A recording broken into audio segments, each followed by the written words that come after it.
ভোলা শহরের উকিলপাড়া এলাকা, সারি সারি শোরুমে সাজানো নতুন মোটরসাইকেল, কিন্তু নেই ক্রেতার ভিড়। একসময় যেসব শোরুমে প্রতিদিন বিক্রি হতো একাধিক মোটরসাইকেল, এখন সেখানে সপ্তাহ পেরিয়ে গেলেও বিক্রি হচ্ছে না একটি গাড়িও।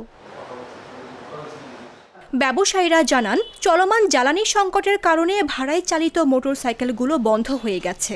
ফলে কিস্তিতে কেনা বাইকগুলোর মালিকরা আয় করতে না পেরে সময়মতো টাকা পরিশোধও করতে পারছেন না। এতে পুরো বাজারে দেখা দিয়েছে অচলাবস্থা।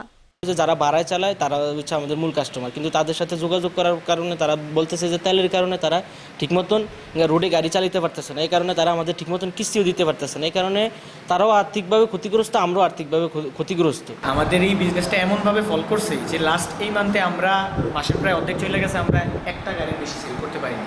শোরুম মালিকদের অভিযোগ, অনেক ক্রেতা নতুন মোটরসাইকেল কেনার পর 5 লিটার পেট্রোল বা অকটেন দাবি করছেন। শোরুম থেকে জ্বালানি সরবরাহ সম্ভব না হওয়ায় চুক্তি করেও ফিরে যাচ্ছেন অনেকে। যদি একজন কাস্টমার আসে, তারা বলে যে যদি আমার 5 লিটার তেল ব্যবস্থা করেন তাইলে আমি গাড়ি নিতে পারি।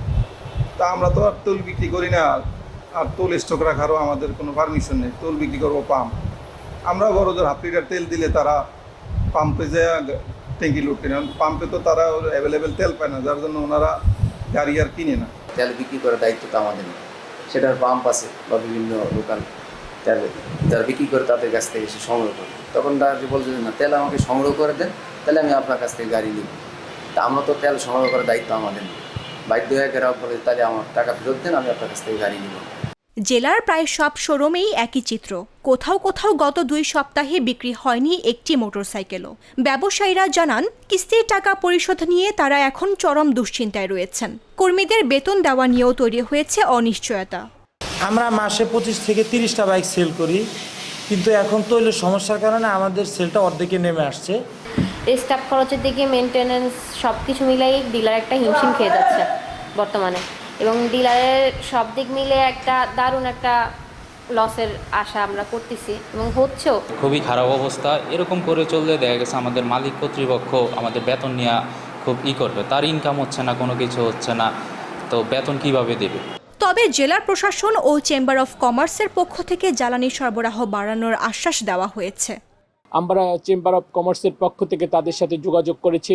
এর জন্য আমরা জেলা প্রশাসক মহোদয়ের কাছে ব্যবসায়ী সমিতির পক্ষ থেকে আমরা গিয়েছি, চেম্বার অফ কমার্সের পক্ষ থেকে আমরা গিয়েছি।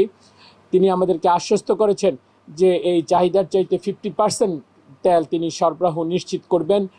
জ্বালানি সংকট কবে কাটবে সেই অপেক্ষায় এখন পুরো ভোলার মোটরসাইকেল বাজার।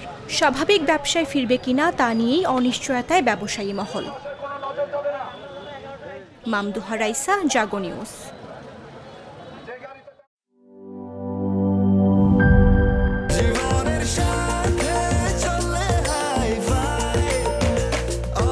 স্বাস্থ্যকর অল টাইম, সব সময় অল টাইম হেলদি লাইফ।